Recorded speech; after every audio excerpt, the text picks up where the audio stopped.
SCO यानी Shanghai cooperation organisation की बैठक में शामिल होने के लिए रक्षा मंत्री राजनाथ सिंह रूस की राजधानी मॉस्को पहुंच गए हैं। चीन भी इस ऑर्गेनाइजेशन का एक अहम मेंबर है। इस साल SCO की मेजबानी रूस के पास है। चीन के रक्षा मंत्री भी इस बैठक में शामिल हो रहे हैं, लेकिन भारत ने साफ कर दिया है कि दोनों देशों के रक्षा मंत्रियों के बीच अलग से कोई बातचीत नहीं होगी। पाकिस्तान के कराची में कुछ दिन पहले आई बाढ़ से बेहाल लोगों का गुस्सा इमरान खान की सरकार पर फूट पड़ा। अपनी सरकार पर बाढ़ से निपटने में नाकाम रहने का आरोप लगाते हुए लोगों ने वहां कैंटोनमेंट बोर्ड के दफ्तर पर जोरदार हंगामा किया और पुलिस के रोके जाने पर कई लोग कैंटोनमेंट बोर्ड के दफ्तर की दीवार फांदकर उसके अंदर घुस गए। कूदने के बाद लोगों ने दफ्तर के अंदर घुसने के लिए दौड़ लगा दी, लेकिन पुलिस ने उन्हें दरवाजे पर ही रोक लिया। इसके बाद कुछ प्रदर्शनकारियों ने सीढ़ियों पर बैठकर, जबकि कुछ ने खड़े होकर पाकिस्तान सरकार के खिलाफ हंगामा शुरू कर दिया। इलाके के लोगों ने आरोप लगाया कि वो हर साल लाखों का टैक्स जमा करते हैं, लेकिन पाकिस्तान सरकार उनके लिए कुछ नहीं करती। हमारे घर में जो पानी आया है वो 11 फीट यानी फ्लोर से लेके छत तक। असल में एक हफ्ते के बाद भी कराची के कई इलाकों में बाढ़ का पानी भरा हुआ है। प्रशासन की तमाम कोशिशों के बाद भी पानी को नहीं निकाला जा सका। कुछ इलाकों में तो लोग खुद ही मोटर लगाकर अपने घरों में भरा पानी निकालते नजर आए। इसी बात से कराची के लोग इमरान खान की सरकार पर भड़के हुए हैं। अमेरिकी खुफिया एजेंसियों के मुताबिक पैंगोंग इलाके में चीन की सेना जानबूझकर भारत को उकसाने वाली कार्रवाई कर रही है।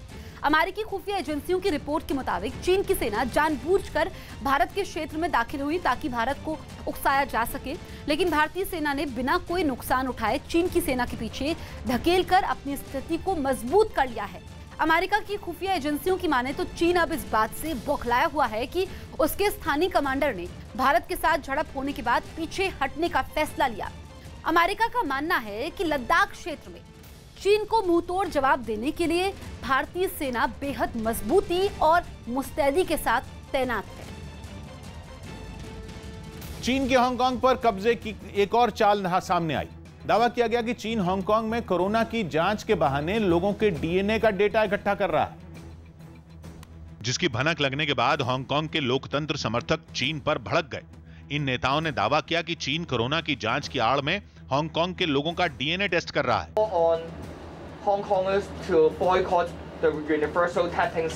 चीन ने कोरोना से लड़ाई के नाम पर हांगकांग में बड़े पैमाने पर टेस्ट कराने की योजना बनाई है, जिसे मंगलवार से शुरू भी कर दिया गया। वहां की प्रशासक कैरी लैम ने भी वहां अपना कोरोना टेस्ट करवाया, लेकिन जल्द ही चीन के इस प्लान पर सवाल उठने लगे, क्योंकि हांगकांग के लोगों की जांच के लिए वहां के मेडिकल स्टाफ के बजाय चीन के लोगों को तैनात किया गया। ऐसे में चीन की इस चाल का पता चलते ही हांगकांग में इसका विरोध शुरू हो गया। मध्य प्रदेश में बीजेपी की रामशिला पूजन यात्रा शुरू हो गई। मध्य प्रदेश में उपचुनाव से पहले बीजेपी की रामशिला पूजन यात्रा की शुरुआत हो गई। प्रदेश के राजस्व मंत्री गोविंद सिंह राजपूत ने इन चांदी की शिलाओं की पूजा की और फिर रथ यात्रा को रवाना किया। यह यात्रा 11 सितंबर तक करीब 300 गांवों से होकर गुजरेगी। उसके बाद इन शिलाओं को राम मंदिर निर्माण के लिए अयोध्या भेज दिया जाएगा। जय श्री राम! जय श्री राम! दिल्ली के तिलक नगर के एक स्पा सेंटर में सेक्स रैकेट चलने का दावा किया गया। इसके बाद वहां महिला आयोग की टीम ने पुलिस के साथ छापेमारी की और वहां से कुछ ग्राहकों और लड़कियों को पकड़ लिया गया। साथ ही वहां से कुछ आपत्तिजनक चीजें भी मिलने का दावा किया गया। इस कार्रवाई के दौरान स्पा सेंटर का मालिक फरार हो गया। दिल्ली पुलिस को हम साथ लेके गए थे तो उन्हें FIR भी दर्ज करनी पड़ी और वो स्पा भी बंद कराया है और ऐसे सारे स्पा के खिलाफ हम लोग काम करने की कोशिश कर रहे हैं। भारत और अफ्रीकी देश नाइजीरिया के विदेश मंत्रियों के बीच वर्चुअल बैठक हुई। इस बैठक में दोनों देशों के बीच आर्थिक और सुरक्षा समेत कई मुद्दों पर चर्चा की गई। बैठक के बाद दोनों देशों ने अंतर्राष्ट्रीय मुद्दों पर साथ काम करने का भरोसा दिया और आतंकवाद की कड़ी निंदा की। अनुपम खेर ने अपनी मां के साथ मस्ती का एक वीडियो सोशल मीडिया पर शेयर किया, जिसमें वो अपनी मां को धार्मिक टीवी सीरियल देखते समय तंग करते नजर आए। ये देखो कितना अच्छा बाहर मौसम मम्मी है ना। देखिए सोमवार से शुक्रवार पर कोरोना की वजह से 5 महीनों से बंद दिल्ली मेट्रो 7 सितंबर से नए नियमों के साथ फिर से शुरू हो जाएगी। इसके लिए 3 चरणों में मेट्रो को शुरू करने की योजना बनाई गई है, जिसके मुताबिक 7 से 10 सितंबर तक मेट्रो सुबह 7 बजे से 11 बजे तक और शाम 4 बजे से रात 8 बजे तक चलेगी। इसके बाद 11 सितंबर से मेट्रो सुबह 7 बजे से दोपहर 1 बजे तक और शाम 4 बजे से रात 10 बजे तक चलेगी। नए नियमों के मुताबिक कंटेनमेंट जोन में पड़ने वाले स्टेशनों पर मेट्रो नहीं रुकेगी। जिन मेट्रो स्टेशन को खोला जाएगा वहां यात्रियों के शरीर के तापमान की जांच की जाएगी। इस बीच अगर किसी यात्री में कोरोना के लक्षण दिखेंगे तो उसे सीधा अस्पताल भेज दिया जाएगा। इसके अलावा मेट्रो से सफर करने वाले हर यात्री को मास्क लगाना और सोशल डिस्टेंसिंग का पालन करना बेहद जरूरी होगा।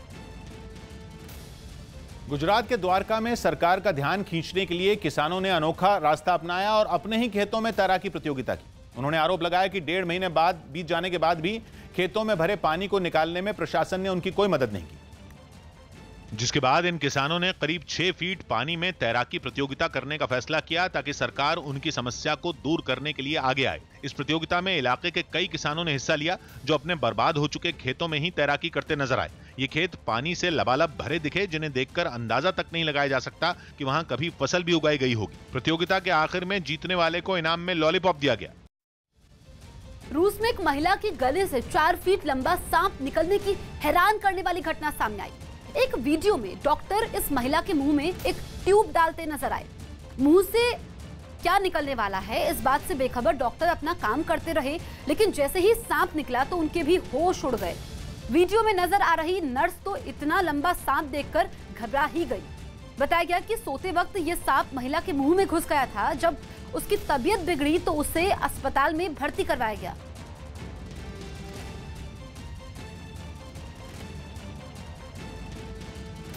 यूएई की राजधानी अबू धाबी एक रेस्टोरेंट में हुए जोरदार धमाके से दहल गई। इस हादसे में 2 लोगों की मौत हो गई जबकि कई लोग बुरी तरह घायल हो गए, क्योंकि यह धमाका इतना जोरदार था कि उसकी चपेट में कई लोग आ गए। इसकी आवाज कई किलोमीटर दूर तक सुनाई पड़ी। हादसे के वक्त रेस्टोरेंट में बैठे लोगों के अलावा आसपास मौजूद लोगों को भी गंभीर चोटें आईं। कई इमारतों की खिड़कियों के शीशे चकनाचूर हो गए। वहां खड़ी कई गाड़ियों को भी नुकसान पहुंचा। जिस रेस्टोरेंट में धमाका हुआ उसमें आग की ऊंची लपटें नजर आईं। हादसे के बाद चारों तरफ मलबा फैल गया, जिसके बाद पुलिस और दमकल की कई गाड़ियां वहां पहुंची। उन्होंने आग बुझाने के साथ हादसे में घायल हुए लोगों को तुरंत अस्पताल भिजवाया। बताया गया कि रेस्टोरेंट में गैस लीक होने की वजह से यह धमाका हुआ, जिसके बाद पुलिस ने आसपास की सभी इमारतों को खाली करा दिया। सेना प्रमुख ने म्यांमार का दौरा रद्द कर दिया। सेना प्रमुख मनोज मुकुंद नरवणे और विदेश सचिव हर्षवर्धन श्रृंगला ने अपना म्यांमार का दौरा रद्द कर दिया। लद्दाख में LAC पर जारी विवाद के बीच दोनों ने अपना दौरा रद्द करने का फैसला लिया। इस यात्रा में भारत और म्यांमार के बीच चल रही कई परियोजनाओं की समीक्षा होनी थी। दिल्ली के पास यूपी के गाजियाबाद में कुछ छात्रों के माता पिता DM दफ्तर के बाहर भूख हड़ताल पर बैठ गए। इन लोगों ने लॉकडाउन के दौरान की स्कूल फीस माफ करने की मांग की और मांगें पूरी नहीं होने पर आंदोलन तेज करने की चेतावनी भी दी। 3 माह की फीस को माफ किया जाए, अप्रैल मई जून की, और दूसरा जो भी फीस अभी हमसे चार्ज की जा रही है वो ऑनलाइन क्लासेस के आधार पर हो। बिहार के मुंगेर में पुलिस ने 200 किलो गांजा बरामद किया। इस दौरान 3 आरोपी भी गिरफ्तार किए गए। दावा है कि ये नशीला पदार्थ गुवाहाटी से ट्रक के जरिए पटना लाया जा रहा था। बैडमिंटन खिलाड़ी PV Sindhu Thomas and Uber cup tournament में हिस्सा नहीं लेंगी। उन्होंने निजी वजहों से इस टूर्नामेंट में नहीं खेलने का फैसला लिया। ये टूर्नामेंट डेनमार्क में 3 से 11 अक्टूबर तक होगा। बंगाल में फेसबुक पर सियासत गर्म हो गई। TMC ने आरोप लगाया कि उसके समर्थकों के फेसबुक अकाउंट को ब्लॉक किया जा रहा है। उसने इसके लिए बीजेपी को जिम्मेदार ठहराया। एक दिन पहले TMC सांसद डेरेक ओब्रायन ने इस बारे में फेसबुक को चिट्ठी भी लिखी थी। बीजेपी वाला सुन लो कि सोशल नेटवर्क हैक करने का मुंह मांगी जवाब दिया जाएगा। जिसके बाद बीजेपी ने TMC के आरोप का जवाब दिया और उसके समर्थकों पर फेक प्रोफाइल बनाने का आरोप लगाया कि उसी नेताजी के यहाँ एक कोई था जो फेसबुक में भी से जुड़ा हुआ था और उनके संगठन से भी। पंजाब में मोहाली पुलिस थाने के बाहर एक पुलिस कांस्टेबल की पत्नी ने जमकर हंगामा किया। उसने पति पर साथ काम करने वाली एक कर्मचारी से उसके नाजायज संबंध होने का आरोप लगाया और वो इन दोनों को एक होटल से रंगे हाथ पकड़कर थाने ले आई। पुलिस वाले की पत्नी अपने माता पिता और बच्ची के साथ वहां पहुंची। उसने थाने के बाहर ही होटल के कमरे से उसके पति के साथ मिली महिला के बाल खींचना शुरू कर दिया। शोर शराबा सुनकर थाने में मौजूद पुलिसकर्मी वहां पहुंचे और इस महिला को बचाया। ये लोग उसे वहां से ले गए। इस बीच पति से नाराज महिला ने पुलिस पर भी मिलीभगत का आरोप लगा दिया। कोई सुनवाई नहीं है। इससे पहले ये महिला पति पर शक होने पर पुलिस के साथ उस होटल में पहुंची, जहां से दोनों को पकड़कर थाने लाया गया। राजस्थान के कोटा में गणपति विसर्जन के दौरान चंबल नदी में नाव पलटने का दिल दहला देने वाला वीडियो सामने आया, जिसे देखकर किनारे पर खड़े लोग खौफ से भर गए। और यह हादसा उस वक्त हुआ जब चंबल नदी में गणपति विसर्जन के दौरान नाव का संतुलन बिगड़ गया और फिर अगले ही पल नाव बीच नदी में पलट गई। देखते ही देखते नाव पर सवार लोग पानी में डूबने लगे। इस घटना के बाद तो वहां हाहाकार मच गया। कुछ लोग तैरकर पीछे आ रही एक दूसरी नाव की तरफ बढ़ गए, लेकिन जिन्हें तैरना नहीं आता था उनकी जान पर बनाई। हालांकि बाद में एक दूसरे की मदद से सभी लोग सुरक्षित दूसरी नाव तक पहुंच गए। इस घटना से पहले की जो तस्वीर सामने आई उसमें नाव चंबल नदी में तेजी से बढ़ती दिखी। बीच में पहुंचते ही उस पर सवार एक आदमी नदी में कूद गया और फिर थोड़ी देर बाद पूरी नाव नदी में समा गई। केंद्र सरकार ने सरकारी अधिकारियों के लिए मिशन कर्मयोगी शुरू करने का ऐलान किया। पीएम नरेंद्र मोदी की अध्यक्षता में हुई कैबिनेट की बैठक में सरकारी अधिकारियों के लिए मिशन कर्मयोगी को मंजूरी दी गई, जिसके तहत अधिकारियों को उनके कार्यकाल के समय लगातार विशेष ट्रेनिंग दी जाएगी, जिसका मकसद अधिकारियों के काम को बेहतर बनाना है। इस मिशन के लिए केंद्र सरकार 5 साल में 500 करोड़ रुपए खर्च करेगी। दक्षिण चीन सागर में अमेरिका और चीन के बीच खिंची तलवारों के बीच चीन लगातार अपनी ताकत बढ़ा रहा है। अमेरिका के रक्षा मंत्रालय की एक रिपोर्ट ने चीन को कुछ मामलों में अमेरिका से ज्यादा ताकतवर बताया और यह दावा किया है कि चीन लगातार अपनी ताकत बढ़ा रहा है। हर साल आने वाली अमेरिका के रक्षा विभाग की रिपोर्ट बताती है कि चीन की नौसेना इस वक्त दुनिया की सबसे ताकतवर सेना है। चीन की नौसेना के पास सबमरीन मिलाकर करीब 350 जहाज हैं, जबकि अमेरिका के पास इनकी गिनती 300 से भी कम है। अमेरिकी रिपोर्ट में यह भी दावा किया गया है कि चीन अपनी नौसेना के पुराने हथियारों और तकनीकों को तेजी से आधुनिक बनाने पर काम कर रहा है। अमेरिका की यह रिपोर्ट इसलिए अहम है क्योंकि चीन को सीधी चुनौती देते हुए अमेरिकी फौजें दक्षिण चीन सागर तक पहुंच चुकी हैं। पिछले हफ्ते ही चीन ने दक्षिण चीन सागर में 2 मिसाइल दागकर अमेरिकी फौज को चेतावनी दी थी। लेकिन अमेरिका की परेशानी केवल चीन की नौसेना की बढ़ती ताकत नहीं है, बल्कि लगातार बढ़ रहा उसका परमाणु हथियारों का बेड़ा भी। अमेरिका की ताजा रिपोर्ट में चीन के पास करीब 200 परमाणु हथियार होने का अनुमान है और अगले 10 साल में वो इसकी गिनती को दुगना करने की कोशिश में। चीन के पास अब तक ऐसी कोई मिसाइल नहीं है जो हवा से ही परमाणु हथियार जमीन तक पहुंचा पाए, लेकिन वो एक ऐसी मिसाइल बनाने पर तेजी से काम कर रहा है जो पूरा होने के करीब है। ऐसा होने के बाद चीन के पास जमीन, आसमान और पानी तीनों से वार करने वाली और तीनों जगहों पर निशाना लगाने वाली मिसाइल हो जाएंगी। भारत चीन के बीच सीमा पर तनातनी को कम करने के लिए बुधवार को हुई कमांडर स्तर की बैठक भी बेनतीजा रही।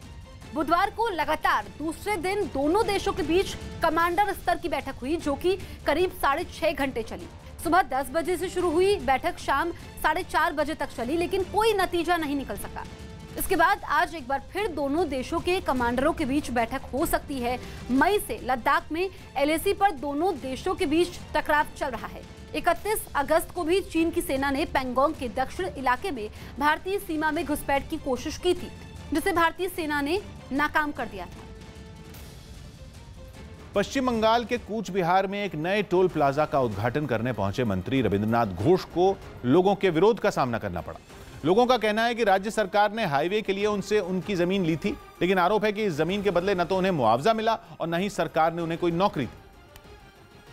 और इस बात को कई साल गुजर गए। हाईवे भी बनकर तैयार हो गया और उस पर बने टोल प्लाजा के उद्घाटन के लिए ममता सरकार में मंत्री रविंद्रनाथ घोष भी वहां पहुंच गए। इस पर इलाके के लोगों का गुस्सा इस कदर भड़का कि उन्होंने मंत्री के काफिले में शामिल गाड़ियों को घेर लिया। आरोप है कि कुछ लोगों ने उन पर हमले की भी कोशिश की।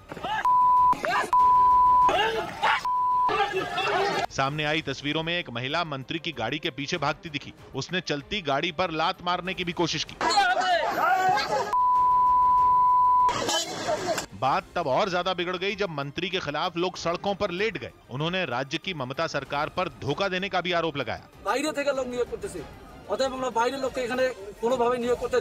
लोगों ने आपा खोया तो मंत्री रविंद्रनाथ घोष ने उद्घाटन कार्यक्रम को टालने में ही भलाई समझी। वो नए टोल प्लाजा का उद्घाटन किए बिना ही वहां से चले गए। दिल्ली में एम्स ने OPD के नियमों में बदलाव कर दिए।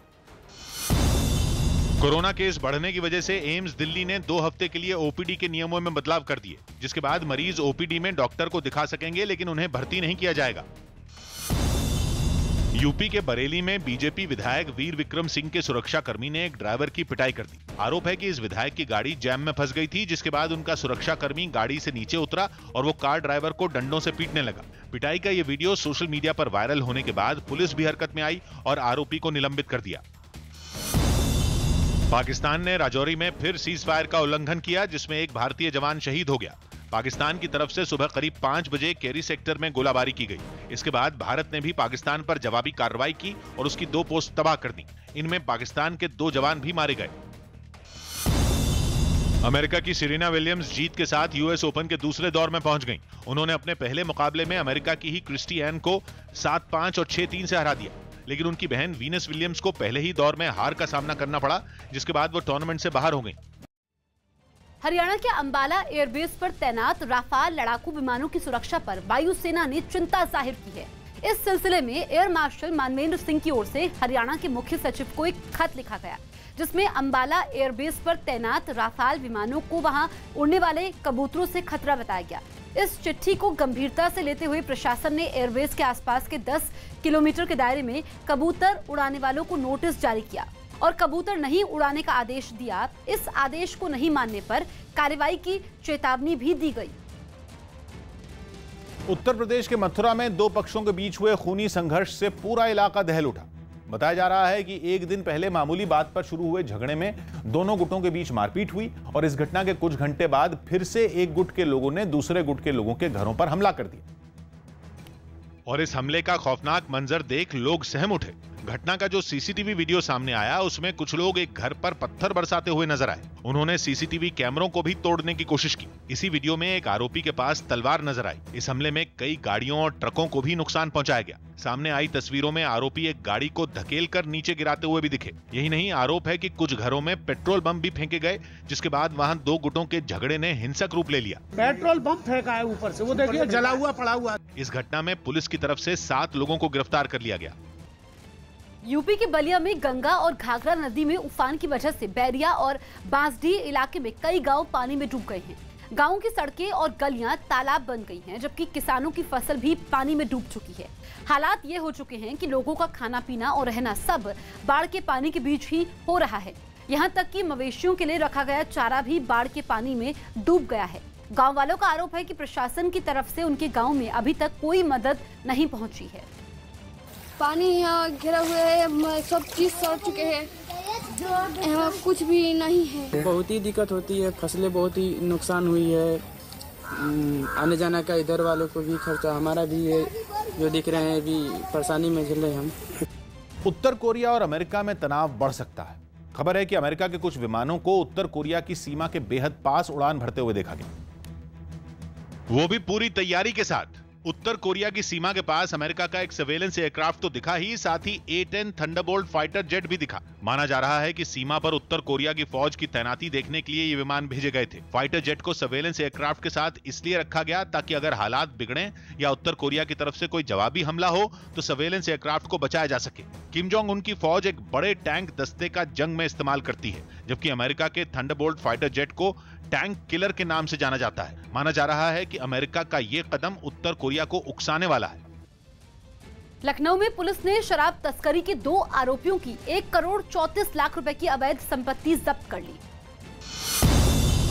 लखनऊ में पुलिस ने शराब तस्करी के 2 आरोपियों की 1 करोड़ 34 लाख रुपए की अवैध संपत्ति जब्त कर ली। छत्तीसगढ़ की बिलासपुर में पुलिस ने रिटायर्ड वैज्ञानिक से लॉटरी के नाम पर 14 लाख की ठगी करने के आरोप में 2 लोगों को गिरफ्तार कर लिया। यूपी के भदोई में ट्रक की टक्कर से एक व्यक्ति की मौत हो गई। एमपी के सीएम शिवराज सिंह चौहान ने सीहोर में बाढ़ प्रभावित इलाकों का दौरा किया और लोगों की परेशानियां सुनी। कोरोना संकट के बीच फ्रांस में जूट से बने इको फ्रेंडली मास्क की मांग तेजी से बढ़ रही है। संयुक्त राष्ट्र ने इस्तेमाल किए हुए मास्कों की वजह से पर्यावरण को नुकसान पहुंचने की चेतावनी दी थी, जिसके बाद फ्रांस की एक कंपनी ने खास तरह के इको फ्रेंडली मास्क बनाने का काम शुरू किया। इसके लिए कपड़े या दूसरी चीजों के बजाय जूट का इस्तेमाल किया गया।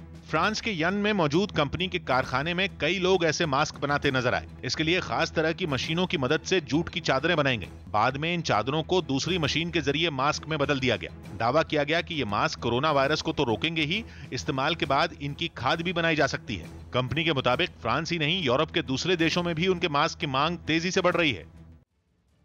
अमेरिका के बोस्टन में एक अस्पताल में कोरोना मरीजों की जांच करने के लिए एक रोबोट काम पर लगाने की तैयारी है। कुत्ते जैसी डील डॉल वाले इस रोबोट में 4 कैमरे लगे हैं, जिनके जरिए ये मरीज का तापमान, उसके खून में ऑक्सीजन की मात्रा और पल्स रेट जैसी जानकारियां जुटा सकता है। इससे होगा ये कि डॉक्टरों को बार बार मरीज के पास नहीं जाना पड़ेगा, उनके कोरोना की चपेट में आने की गुंजाइश कम हो जाएगी। इस रोबोट में एक टैबलेट लगा भी नजर आया, जिसके जरिए मरीजों से बात करके डॉक्टर उनका हाल जानते दिखाई दिए। हालांकि अप्रैल से ही ये रोबोट अस्पताल में डॉक्टरों की मदद कर रहा है, लेकिन तब इसमें सिर्फ टैबलेट वाला फीचर ही था। सरकारी गोदामों में रखे अनाज पर केंद्रीय खाद्य मंत्रालय की रिपोर्ट पर मध्य प्रदेश की सियासत में भूचाल आ गया। रिपोर्ट के मुताबिक मंत्रालय की तरफ से बालाघाट और मंडला जिले के 3 सरकारी गोदामों से अनाज के नमूने लिए गए, जिनकी जांच में यह बात सामने आई कि यह अनाज खाने लायक नहीं है। लेकिन मामला यहीं खत्म नहीं हुआ। रिपोर्ट पर मचे हंगामे के बीच ये बात सामने आई कि पिछले कुछ समय से हजारों गरीब परिवारों में यह अनाज बांटा जा चुका है। मतलब जिस अनाज पर मंत्रालय की रिपोर्ट ये कहती है कि ये खाने लायक नहीं है, दावा है कि वो अनाज सरकारी राशन की दुकानों पर धड़ल्ले से बिक रहा है। हमारी टीम ऐसे परिवारों तक पहुंची जिन्होंने सरकारी अधिकारियों को अनाज खराब होने की शिकायत तो दी, लेकिन दावा है कि उनकी कहीं कोई सुनवाई नहीं हुई। जिस घटिया किस्म का चावल बालाघाट और मंडला में बांटा गया, उसे देखकर शक होता है कि बेचारे गरीब का पेट कैसे भरता होगा। इस मामले पर भोपाल में सियासी बखेड़ा खड़ा हो गया। कांग्रेस ने तो सीधे सीधे इसमें बड़े घोटाले का शक जता दिया। ये अपने आप में बताता है कि कितनी संजीदगी थी इनमें गरीबों के प्रति, कोविड की इस महामारी के प्रति, आपदा को अवसर भ्रष्टाचार का समझा। सियासी हंगामे के बीच मध्य प्रदेश के खाद्य मंत्री बिसाहुलाल सिंह ने मामले की जानकारी होने से ही इनकार कर दिया। वो भी तब जब इस मामले में केंद्र सरकार का एक मंत्रालय सीधे जुड़ा हुआ है। अभी तक हमारे विभाग में और मेरे पास इसकी कोई जानकारी नहीं है। हालांकि मध्य प्रदेश के नागरिक आपूर्ति निगम ने दावा किया कि वो इस पर दोषी अधिकारियों के खिलाफ जांच के आदेश दे चुका है। दिल्ली के पास ग्रेटर नोएडा में हाईवे पर एक कार में भीषण आग लग गई। यह आग शॉर्ट सर्किट की वजह से लगी, जिसके बाद कार आग के गोले में तब्दील हो गई। आग ने देखते ही देखते पूरी कार को अपनी चपेट में ले लिया और उससे तेज लपटें और धुआं उठता दिखा। इस बीच वहां से कई गाड़ियां भी गुजरती दिखी। ये कार हाईवे पर कई घंटों तक जलती रही, लेकिन खबर देने के बाद भी फायर ब्रिगेड वहां नहीं पहुंची। बताया गया कि हादसे के वक्त कार में कई लोग मौजूद थे, जो वक्त पर कार से बाहर निकल गए और उनकी जान बच गई। अमेरिका के राष्ट्रपति डोनाल्ड ट्रंप के विस्कॉन्सिन राज्य का दौरा करने पर बवाल हो। उनके समर्थक और विरोधी आमने सामने आ गए। 23 अगस्त को राज्य के केनोशा शहर में अफ्रीकी मूल के एक अमेरिकी नागरिक को पुलिस के गोलियां मारने के बाद हिंसा भड़क गई थी, जिसके लगभग 10 दिन बाद डोनाल्ड ट्रंप केनोशा शहर पहुंचे तो उनके दौरे पर लोग दो फाड़ हो गए। जैसे ही उनका काफिला सड़क से गुजरा, वहां पहले से बैनर और तख्तियां लेकर मौजूद लोगों ने अफ्रीकी मूल के उस अमेरिकी नागरिक को न्याय दिलाने के लिए नारे लगाने शुरू कर दिए। एक लड़का तो नारे लगाने के लिए बाकायदा लाउडस्पीकर अपने साथ लिए नजर आया।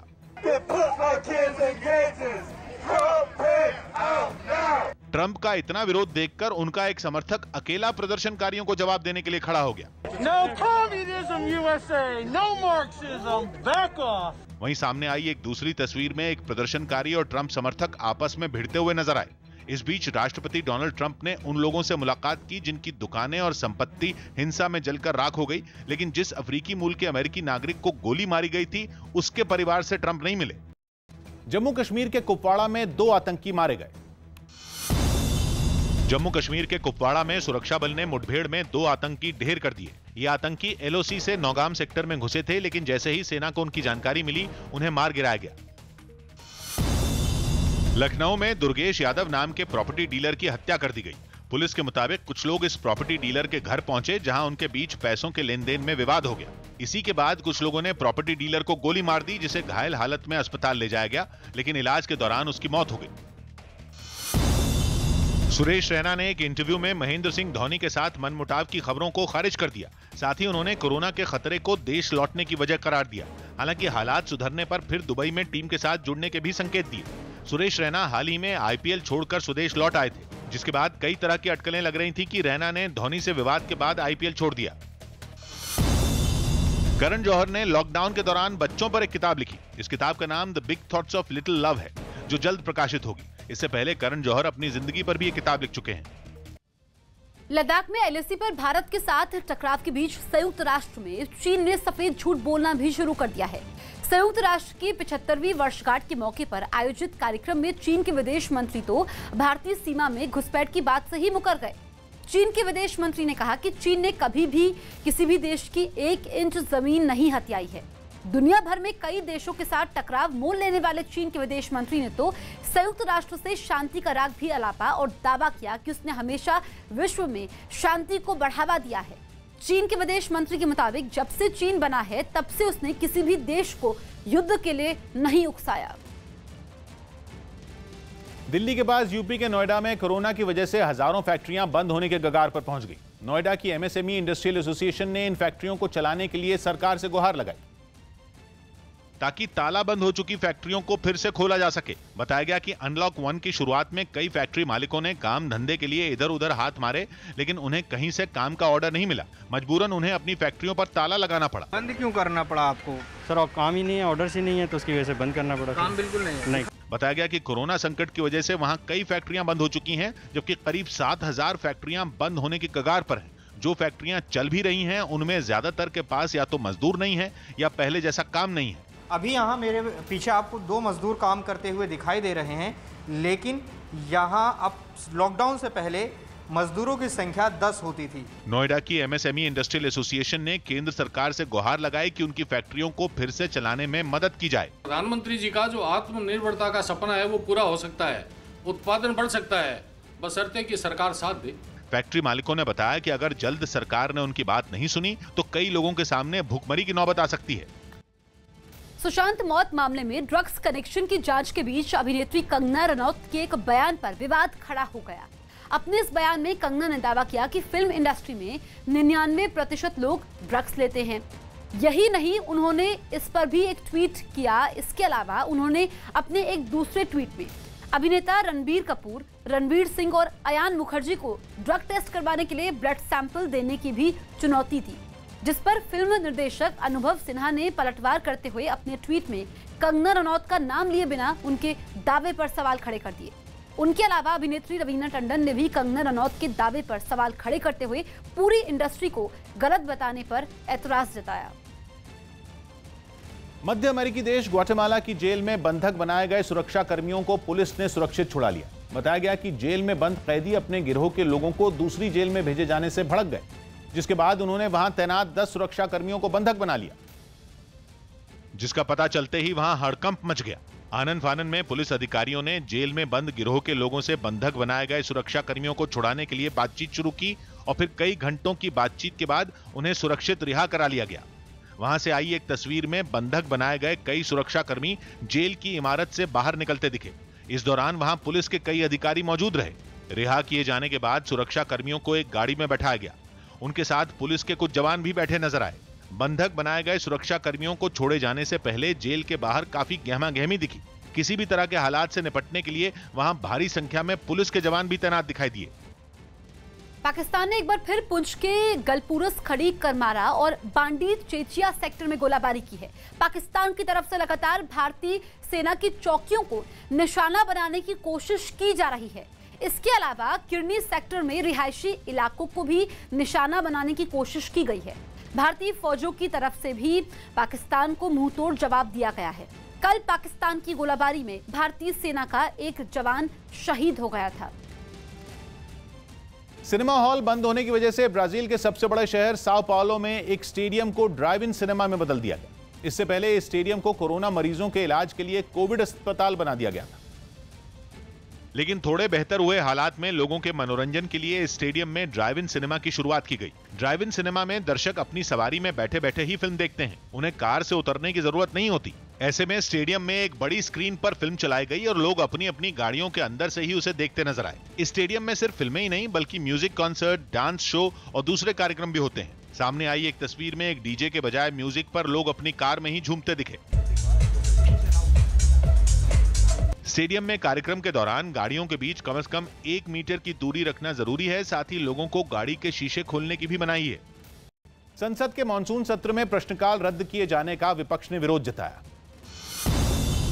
संसद के मानसून सत्र में प्रश्नकाल रद्द किए जाने पर पूरा विपक्ष भड़क गया। 14 सितंबर से शुरू होने वाले मॉनसून सत्र में कोरोना की वजह से प्रश्नकाल रद्द करने का फैसला किया गया ताकि लोगों की आवाजाही कम की जा सके, लेकिन इस फैसले पर विपक्ष नाराज हो गया। प्रश्नकाल को खत्म कर देना एक तरह से समझिए कि संसदीय लोकतंत्र की आत्मा मर जाती है।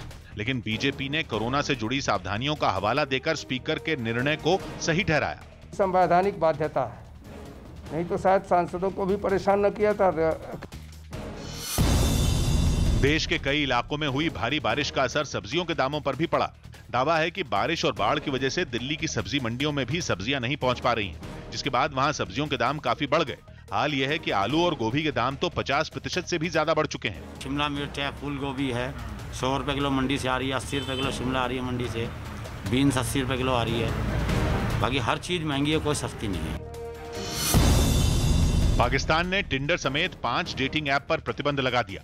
इमरान सरकार ने इन सभी ऐप पर अश्लीलता फैलाने का आरोप लगाया था, साथ ही उन्हें ऐसी आपत्तिजनक चीजें हटाने का आदेश दिया था, लेकिन दावा है कि ऐसा नहीं करने पर सरकार ने ये कार्रवाई की। हालांकि इमरान सरकार ने यह भी साफ कर दिया कि अगर ये ऐप आदेशों को मानते हैं तो उन पर लगा बैन हटा लिया जाएगा। पहलवान बबीता फोगाट ने राजीव गांधी खेल रत्न पुरस्कार का नाम बदलने की मांग की। उन्होंने ट्वीट किया कि खेलों से जुड़े पुरस्कार सिर्फ खिलाड़ियों के नामों पर ही होने चाहिए, किसी राजनेता के नाम पर नहीं। बिहार में जेडीयू ने अपने डिजिटल प्लेटफॉर्म की शुरुआत कर दी। इस प्लेटफॉर्म के जरिए राज्य के सीएम नीतीश कुमार 7 सितंबर से वर्चुअल रैलियां करेंगे। पार्टी को उम्मीद है कि कोरोना संकट में यह अभियान काफी मददगार साबित हो सकता है, क्योंकि इस प्लेटफॉर्म से करीब 10 लाख लोगों तक सीधे बात पहुंच सकेगी। अभी तो 1.5 लाख लोग जुड़ जाएंगे इसमें, और ये 10 लाख तक जा सकता है। ग्लोबल इनोवेशन रैंकिंग में भारत को पहली बार टॉप 50 में जगह मिली। वर्ल्ड इंटेलेक्चुअल प्रॉपर्टी ऑर्गेनाइजेशन की तरफ से हर साल जारी होने वाली इस रैंकिंग में भारत की रैंकिंग में लगातार 5वें साल सुधार हुआ। पिछले साल के 52वें स्थान से सुधार करते हुए इस साल भारत इस रैंकिंग में 48वें पायदान पर रहा। सबसे अहम बात यह है कि लोअर मिडिल इनकम ग्रुप वाले देशों से भारत तीसरे नंबर पर पहुंच गया। ऐसे देशों में पहला नंबर चीन का है, दूसरा नंबर मलेशिया का है। 2015 में इस रैंकिंग में भारत 81वें नंबर पर था और बीते 5 सालों में भारत ने रैंकिंग में 33 पायदान की छलांग लगाई है। उत्तरी दिल्ली नगर निगम के कर्मचारियों ने वेतन के लिए प्रदर्शन किया। इन लोगों ने आरोप लगाया कि उन्हें पिछले 5 महीने से तनख्वाह नहीं मिली, इसलिए वो सिविक सेंटर के बाहर इकट्ठा हुए। वेतन के लिए प्रदर्शन करने वाले उत्तरी दिल्ली नगर निगम के कर्मचारी वहां 2 घंटे तक रहे। इन लोगों में कुछ तो धरने पर बैठ गए, जबकि कुछ कर्मचारियों ने नारेबाजी करते हुए सरकार तक अपनी मांग पहुंचाई। वेतन नहीं तो काम नहीं, वेतन नहीं तो काम नहीं। इस प्रदर्शन में निगम के सभी वर्गों के कर्मचारियों ने हिस्सा लिया। उन्होंने मांग की कि केंद्र सरकार इस मामले का संज्ञान ले और जल्द इसे हल करे। ये तस्वीरें आप देख रहे हैं बिल्कुल सिविक सेंटर के बाहर की हैं। नॉर्थ एमसीडी के ए, बी, सी, डी चारों ग्रुप के जो तमाम लोग हैं वो यहाँ पर प्रोटेस्ट कर रहे हैं। उत्तरी दिल्ली नगर निगम के कर्मचारियों ने फैसला किया कि वेतन नहीं मिलने तक वो रोज 2 घंटे सिविक सेंटर के बाहर प्रदर्शन करेंगे। लोकसभा सांसद असदुद्दीन ओवैसी ने मॉनसून सत्र में प्रश्नकाल को निलंबित करने के फैसले को लेकर सवाल उठाए हैं। ओवैसी ने स्पीकर ओम बिरला को चिट्ठी लिखते हुए संसद के मॉनसून सत्र में प्रश्नकाल को निलंबित नहीं करने की अपील की है। ओवैसी के मुताबिक संसद के पास सरकार की शक्तियों और कर्तव्यों पर सवाल उठाने का अधिकार है और सांसदों को सवाल पूछने और सरकार की जवाबदेही तय करने के लिए चुना गया है। ऐसे में प्रश्नकाल को निलंबित नहीं किया जाना चाहिए। ये जो पार्लियामेंट का सेशन होने जा रहा है उसमें सरकार सिर्फ जो ऑर्डिनेंसेस जारी किए थे उनको कानून बनाने के लिए ऑर्डिनेंस ला रही है, ना क्वेश्चन आवर होगा।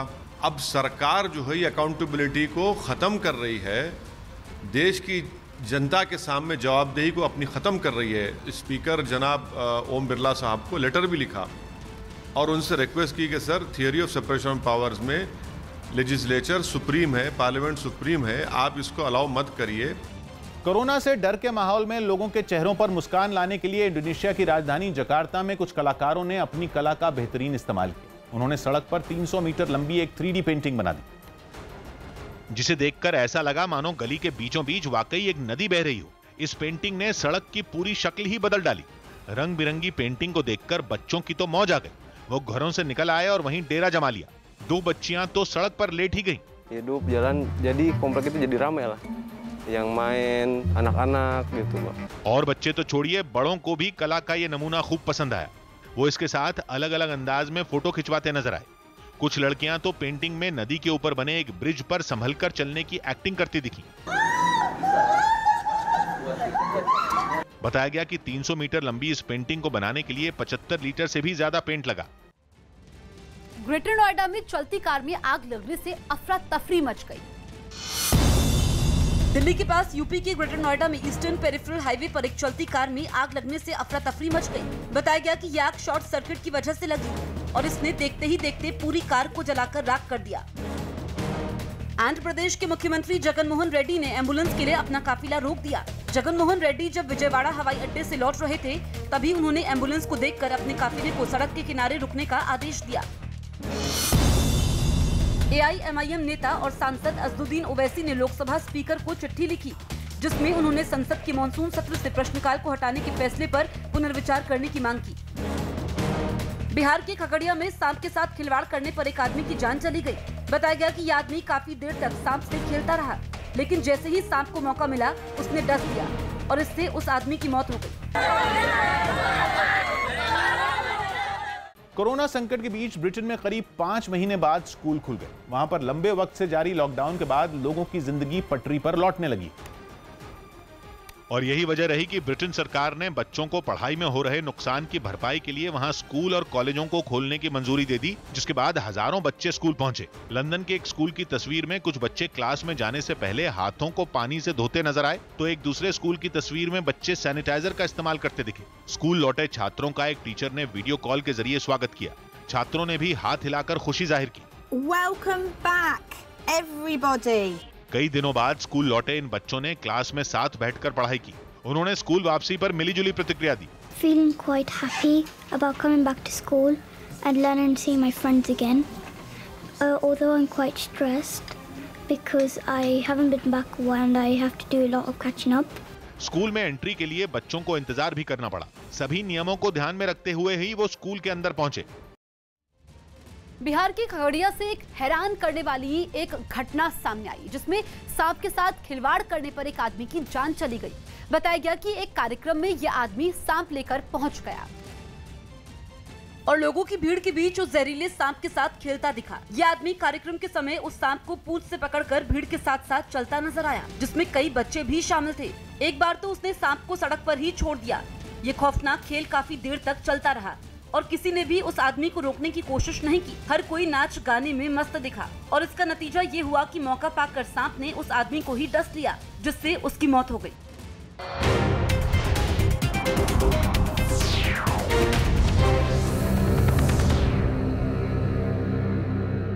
कांग्रेस को बार बार देश बर्बाद क्यों दिखाई दे रहा है?